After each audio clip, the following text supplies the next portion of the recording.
Welcome to Module 2. I hope that you found the material in Module 1 to be interesting. I think for certain you'll find the content in this particular module to be interesting. We have a lot of ground to cover, as is shown here on this slide. You'll remember this chart. I shared it with you before. The individual classes, the major I-force influence, which we'll talk about more next module, the topics or the subjects that we explore in each, the various lenses that we apply to the material to understand, what dimension it serves us, and then finally the significant kind of learning that we hope to accomplish with each one of the modules as shown here. And so, of course, in this particular module, we've got theories that we're going to explore. Theories are a crucially important component of your study because it brings you throughout all the history and the evolution of thought with regard to leading.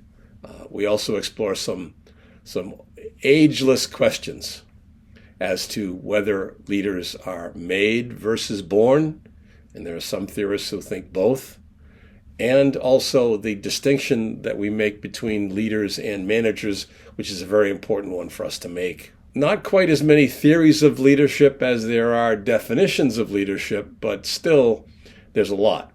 A lot of them have been issued, and even if they're not in practice today, they are still considered by those who are constructing new theories as background on which to build in formulating any new thoughts that we have about explaining leadership and developing it. With research that I'm soon conducting, I may one day join the ranks of those making, new explanations of the leading that we observe in the world. You can see here a good sampling of the leadership theories that have developed over time. This is in some emblematic order of the sequence of them, not perfectly so, because we are talking about decades in which some of these things come forth. And so there's crossover. But we go very back to the beginning, very beginning where Thomas Carlyle in the 1850s, 1840s, sometime in that region, he was actually a correspondent with Emerson here in the U.S., and actually Emerson went to visit him, had the view that it was the extraordinary person that evolved into becoming leaders in history. And for the most part back then, it was men that were studied. Of course, it was an older time. Today, of course, that we are much more wider in our view, that all may participate in leading and all may be the source of leading as we go forward, for training, for developing, for viewing who has the right stuff in the sort of born category of things, and those who we can develop to become the kind of leaders that we need in our society. If we take that chart of the history of the evolution of the theories that have been developed to explain leadership, and in some instances to help develop leadership in others, we get this made versus born question. It's almost like a tennis match. We go back and forth and back and forth. We start, of course, with a view from way back in time where people would have viewed it as being, something you were born with, not something that we could develop. And then we move into trait theory where, okay, people may be born with these particular traits, but we can also develop them too. And then into made views that suggest that it's behaviors of leaders that are what's important. And if it's behaviors, that's certainly something we can develop. And then we get into some other things like situational leadership, also more of a made versus born. And then the charismatic leadership and transformational theories. Now you're getting into some territory where you wonder whether or not charisma is the kind of thing that can be built through skills training and such, or whether they're personality based and more of a nature versus nurture argument gets raised. So these are shifting sands over the sands of time. And these leadership theories move around quite a bit, and I'm eager to have you come to your own conclusions as to what you think is the case. Two very important voices among your readings for this module. You have Bruce Avolio on the left, professor and scholar, and you have James Hillman on the right. Avolio is a well-regarded, deep thinker on the subject of leadership with many useful things to say, and an article of which you have this week. And Hillman is a Jungian psychotherapist, also a prolific author. And they both make for a good counterpoint on the subject of whether leaders are made or born. They're sort of pinnacle representatives of the ideas. I've provided links here, as you can see, for YouTube clips that I encourage you to investigate, where, among other things, you may come away with a keener perspective on why they take the stances that they do with their particular position on, where leaders come from, if you will. So distinguishing leaders from managers is, as you will read this week, a topic of equally keen and ongoing interest in the whole domain of leadership, as is the made versus born question, as I've suggested. We're often left with the impression that the role of each is kind of an island of sorts, but to my way of thinking, that's hardly the case. As you will hear me say perhaps quite often, we're wiser to consider the gerund form of the word, managing, leading, as opposed to manager and leader. And by so doing, we examine the distinction between the actions of leading and managing. Activities assessed as a concept has, I think, greater clarity and usefulness for us than the concept of identities professed. So activities assessed, not identities professed, is my opinion about how we benefit from making these distinctions. Now, in your readings, you have a classic, and now some might say nearly ancient, Harvard Business Review article from yet another psychiatrist, Abraham Zalesnik. And notwithstanding Zalesnik's pioneering efforts, which I laud, were he around today, he might come around to the same view that I have of what gets missed when we consider identity over activity, which unfortunately is what he does in this article. I find it most interesting that so many insightful authors on the subject of leadership, and there are others besides Hillman and Zalesnik that we will read about in this course, but the other psychologists, psychotherapists, psychoanalysts among them are Ronald Heifetz and his work on adaptive leadership, which is an important text in your readings that we'll come to later. But they all hail from the discipline of psychology. I won't say all, but there are plenty of them to make it almost noteworthy that the theorists and prognosticators of ideas in this realm are people who hail from the psychology side of the house. And in fact, that discipline is the dominant source of thinking in our literature, this domain.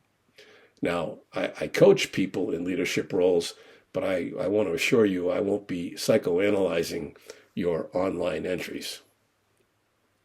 Now, notwithstanding Zalesnik's many virtues, and he really put the whole idea of leading versus managing on the map when he wrote that article for the Harvard Business Review that you have, it is impractical to think that leaders are separate beings somehow, that leaders and managers are separate entities. People in organizations are assigned managerial responsibilities and titles that align with those responsibilities.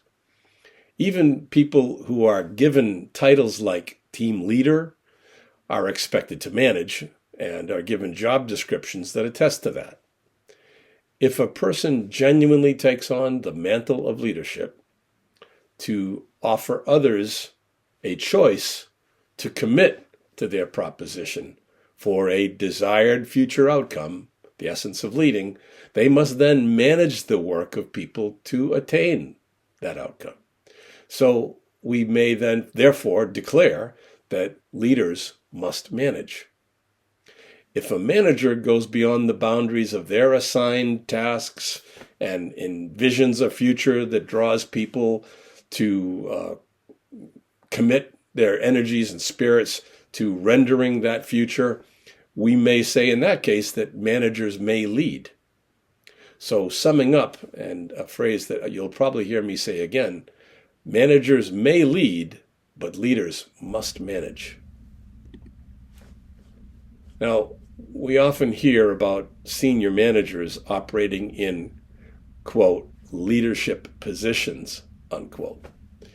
They are responsible for outcomes, and they are delegated with decision-making authority by the organizations in which they serve. With that authority, they may direct people what to do and hold them accountable for it. If those individuals do not perform to the expectations of the person operating in the leadership position, that person may make the decision that those individuals will no longer be employed. But the presumption inherent in being in a leadership position is that leadership is somehow expected of you in that loftier senior role, higher in the hierarchy. And this is not always the case, of course. Many presume that a person in such a leadership position is always leading, and I can assure you that is a presumption, and it doesn't always hold true by any means. So there are 3 leadership distinction audio clips that apply to this module's learning. I hope you enjoy listening to them, and I hope they inspire you to consider developing your own definitions for these key terms that are central to understanding and practicing your whatever role that you wish to participate in the leadership in your organization or in whatever other institution that you're a part of. Now, in this course, there are 4 assignments of this type, the foundational knowledge and the short essays. These are, as I say, in support of the core information, the core learning that I believe you need to have. And this module, module 2 represents one of the 4.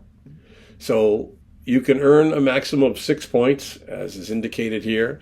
And the question for you is, you've been exposed to multiple leadership theories in this course already.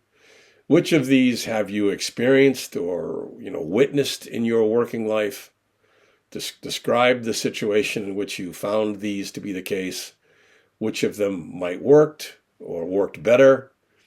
Which of these theories would you want to implement yourself in any future opportunities that you have to lead or to follow someone else who is leading? And why? Tell me about how these leadership theories are landing with you. And I might say that if one attempted to use AI to try to complete this assignment, their entry might read like the image of a 3-legged goat with stripes and no horns. So make sure your expressions here are your own, because anything that isn't your own is going to be unwelcome and rather obvious, and will evade the learning that we need to make with it. And please keep in mind also the rubric shown in the first module, reshown again here, that governs how grades are assigned. What are the characteristics for good performance in any one of the tasks? And I will say good luck with your first entry. Among all that you have to do with work and school and other concerns, I hope that you are able to find a few moments of refreshing retreat and to keep it all in balance. I hope that this image gives you some of that feeling for a brief moment of time, and I look forward to seeing you in the next module and online during the time of this module here.